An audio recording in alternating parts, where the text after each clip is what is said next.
Please stand for the Pledge of Allegiance. Attention, salute, pledge. I pledge allegiance to the flag of the United States of America and to the republic for which it stands, one nation, under God, indivisible, with liberty and justice for all.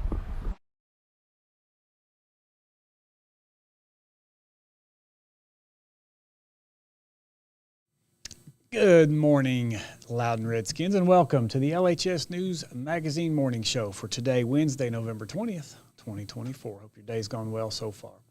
Congratulations, first and foremost, to the boys basketball team on their win last night. Big win against Meigs County High School. Always a tough team to play. Winning 67-45 were the Redskins. Good win, fellas, as we continue your season. Girls, great job as well. Didn't come out with the W, but proud of you also. Today, during second lunch, join us for FCA in the auditorium. They'll be in the auditorium meeting this afternoon, during second lunch, It'll be time to connect, share, and be encouraged together. So join them. That's, for some of you, that's going on right now. The American Sign Language Club will meet today in Miss Lawson's room until 4:30 this afternoon. All students are invited to attend if a launch form has been turned in by you. Loudon Baseball will continue their Fall World Series today and tomorrow if it's necessary. Game times will be at 4 o'clock. Entry to the games are free. Come out and support them. It was fun yesterday from what I hear and very competitive, so some really neat stuff going on there if you don't have anything else to do this afternoon. Believe it or not, that's it. I know we like to go a little bit longer than that, but that's all I've got. No pep talks necessary today as I'm trying to curtail it. I'll get made fun of by the people behind the camera when I do that. Just kidding. They all love me. You will decide, guys, to make it a great day or not.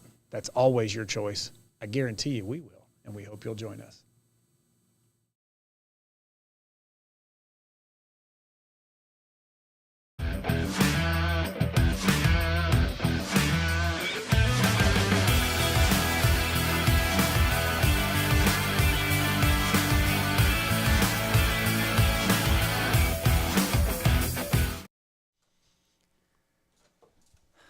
Well, good morning, Redskins. I'm Caden Ridings, and I'm here with Seth Henley. And welcome to the Big Red Sports Show. Thank you, guys. Well, today we bring unfortunate news. The Redskins football season has unfortunately come to an end. Oh, man. You get me tearing up over here. I know. I hate to see it go. Big thing for us, but we'll go ahead and I hate to do it, but we'll talk about the last game.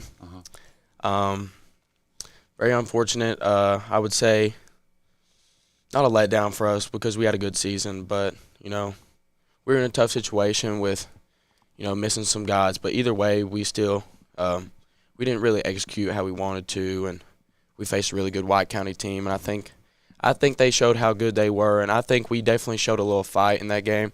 But I think we also just kind of, in a way, not beat ourselves, but just kind of, paved our own loss there. Well, just kind of adding on to what you're saying here is we did have some guys out, some key guys. Our leading tackler was out, and our third leading tackler was out as well. And a key young buck named Zay McAllister missed the last game. We had to shift some guys around really quick, and they didn't really know how to do their job. So offensively, we couldn't really get anything going. But one thing that I am proud of, and that is that we went out, and I say we played a pretty good game defensively, even though we had two guys on defense that sat out due to concussion. My man here, he had 15 tackles that game. The general who we had episode 1 ended up with 17, and a couple other guys just playing I would say all 11 guys on the field were playing their hearts out, especially on defense, just not want to give up, which is something that we didn't really see last year, and something that our special guest was very disappointed that he didn't see last year at the end of the season. But this year I think that wasn't the same way. So yeah, if I were to leave one positive and a very big negative is that I wouldn't say we quit. Yeah. I think that was a big thing, all year. Moving on from the game, just more really into the season, starting the show, as late as we did. There was quite a few games that we really never got to cover. But I think the people around Loudon, kind of know what kind of team we were this year. Yeah. I think we shocked a lot of people. Okay. I don't know if a lot of people expected, undefeated season from us, but, that's something I'll never forget. And definitely, outside of football, this is memories I'll have forever. Oh, yeah. Even, just practices, the little things. I mean, as seniors, I know I'm going to miss it. I know you'll miss it. It's just, different things like that. There are so many different things we encountered this season as a team, each game, that just, helped us in ways I never thought like we would need.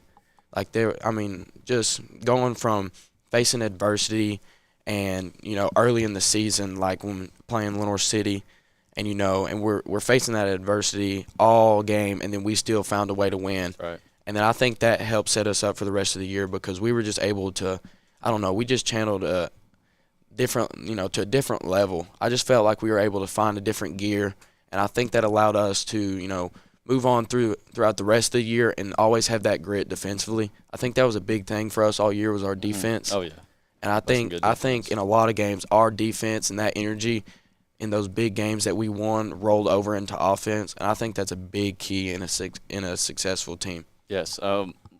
We took really big pride in our defense. I think that one thing that was special about this group is that we were senior heavy, and that we were a tight group. We were all good friends, and we kind of came into the season with a chip on our shoulder because, like Caden said, not many people thought that we were going to go undefeated. I mean, even some of the coaches thought we were going to be bad. So we go into every game with a chip on our shoulder. We'd play really tough defense. And when teams like Lenore City would put us in their gym, we didn't like it. Okay, we wanted a locker room. We wanted hospitality. And when we went on the road and they didn't give us that, we didn't like that. Okay, and we ended up going 10-0, winning the region championship down away at Red Bank on Halloween night. Some of the memories I will never forget. 100%. Definitely, never. Just overall, great season. Just something to always look back on. Oh yeah. I mean, it's something you never forget it. It's not Never. just the games that we won. It's more just all the extracurriculars like the pregame meals, the Right. practices, even the walkthroughs, Yeah, and I mean, it goes as far as like even just the relationships you build. Like as much as I could sit here and make fun of coaches or do anything, this is relationships or memories that I'll never forget. I love every single one of my coaches, and then the relationships that I've built with each and every one of them, and each and every one of my teammates, to where we can just go out there on the field and we just enjoy ourselves and just we're focused on having fun. Yeah, we're focused on having football and doing a job and executing and all that, but we do it while we have fun, and that's a big thing for me. Is it was always fun. I never felt like a loss of energy or anything like that. And if there was any little thing, I felt like we were really good at always just rallying it back in and bringing it back together. We did a great job of holding each other accountable and reeling it back in, like you said.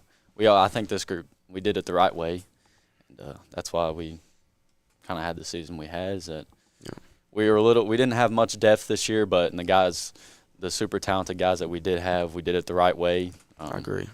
We were disciplined. We listened to the coach. We weren't back talking all the time. We weren't getting ejected. We didn't have many penalties, I felt like. But yeah. Well, is it that time? I think it's that time. It's the time to introduce the man. It's time. Myth and the legend. Jeff Harig. Come in. Coach Erick. Squeeze by. Backwards.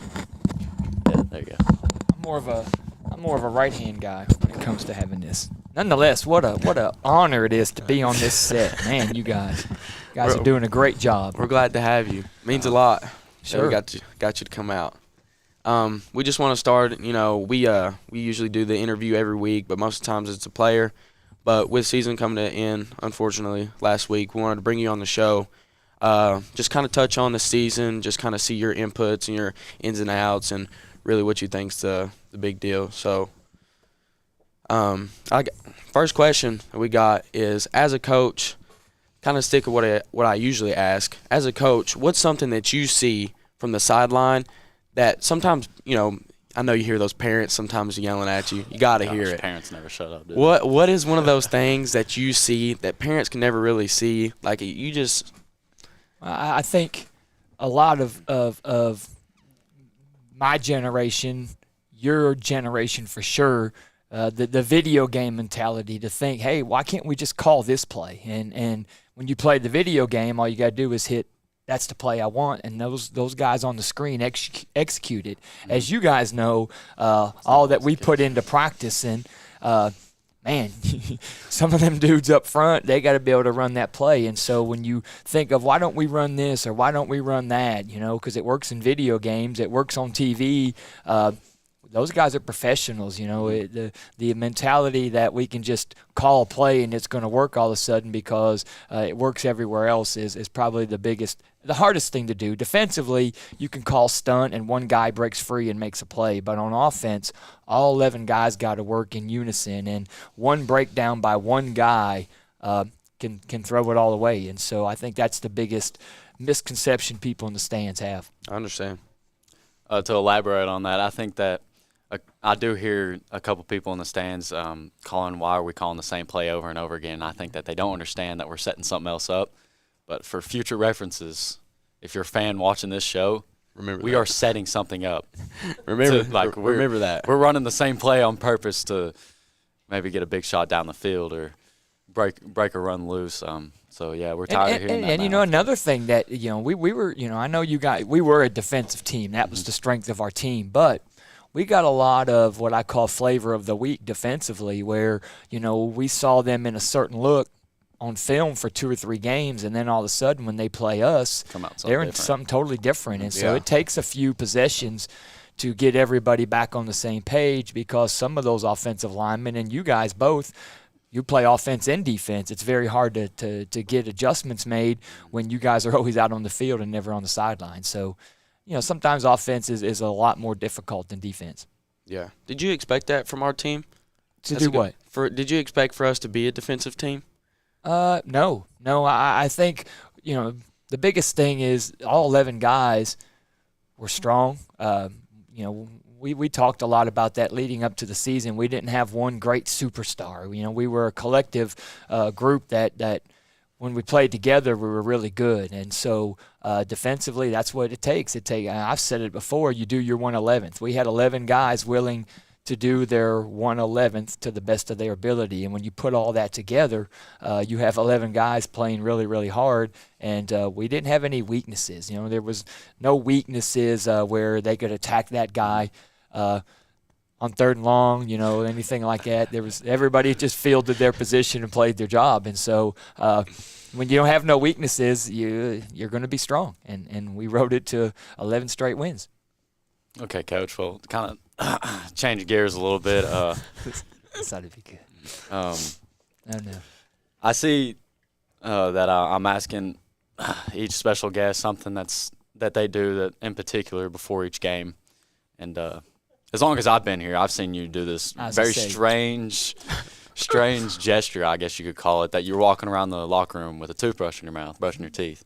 Every time. And, every time. I want to ask, how long have you been doing that, man? I mean, you've been coaching for. So, we started having some success, I don't know, as a head coach, I guess, 2005, 6. And so they would come interview you after games or even sometimes in game when it was on TV. And I always just didn't feel fresh.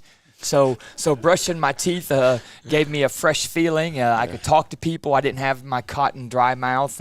So nonetheless, that was a habit I started many years ago. And probably 20 years ago, 15, 20 years ago, and it's worked and been something I do.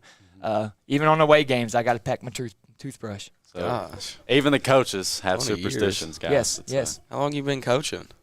Like 40? Yeah. You're getting old. I'm getting old, no doubt about it.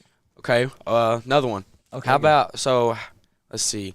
What are some of the best qualities you think of our team? Like leadership, because I personally think that our leadership improved, from last year to this year. 100%. But what's something that you notice as a coach? It's the biggest thing was you all, as it's a coach phrase, control the controllables. As a coach, I want guys, whether they're great or not, talent-wise doesn't matter. You want guys that are going to go perform and bring their talents. Whatever that talent is, if I know that they're going to bring it, I can make a plan to make the most of our team. And so you guys as a group, whether it was in the weight room, in the off-season, conditioning sessions, whatever, y'all brought it every time. And so the biggest thing that I always remember is how you all controlled the controllables until we didn't. Last Friday you all were talking about that, uncharacteristic turnovers. We had some penalties, lack of execution that we didn't really have all year. And so I don't know mentally, as a group, was everybody mentally where they needed to be, because for so long we were. Yeah. And so you guys really, really were the epitome of control the controllables. Bring and control what you can, and everything else will take care of itself. Yeah. So last question from me. If you had to pick your top 3 games in the year, we only covered 2 or 3 because we started the show so late, but if you had to pick your top 3 games of the year, what would they be, and explain why? Well, you obviously have to go to the North City game, where I'd already had my post-game speech planned out. Keep your heads up, a lot of season to play. I was going to take whatever Lenore City fans were going to give to me, because it, as we know, had been a while since they won.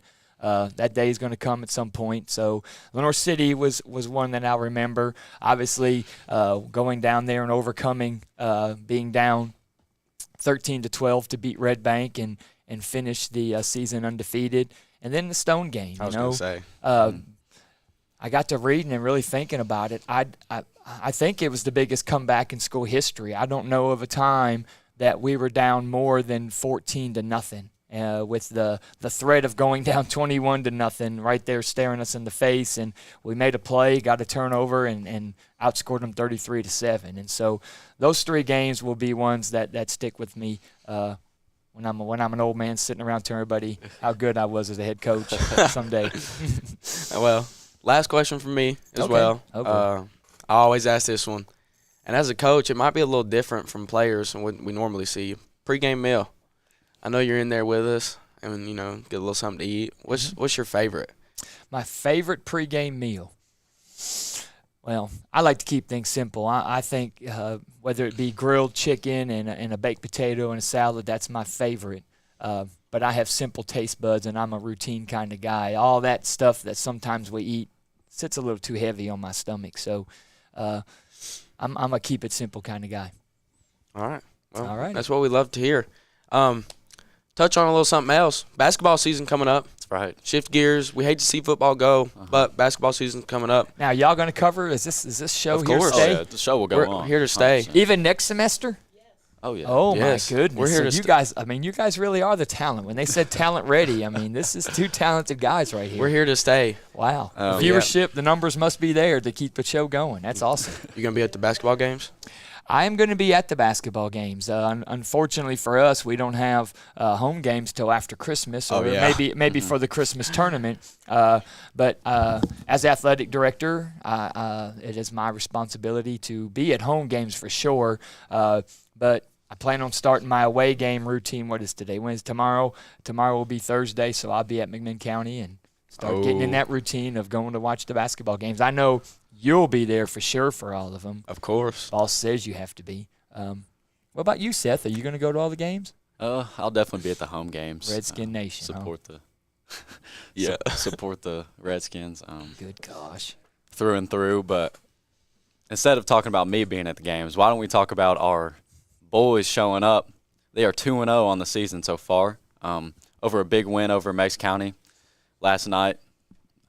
Ended up smoking them, and heck, we're rolling. So let's hope that we can finish the season with a positive record. I think that is a goal of this team coming up. They're young. They got just 2 seniors in Noah Eller and Jaden Capshaw, that both really talented guys. They've definitely brought up the energy this year, and I think that's paying off. We'll see. Yeah, and from the girls' team, they take a rough one from Meigs. They moved to 1-1, but by no means is that any downgrade on them, because they played a heck of a game. They they fought. I really seen that team, being there and watching that game. I really seen that team find a different gear really late in the second half. They showed a sense of hope, and I think that's something we can look forward to moving in the rest of the show and just seeing what basketball does. But with that being said, I'm Caden Ridings. I'm Seth Henley. And thank you for tuning in on the Big Red Sports Show.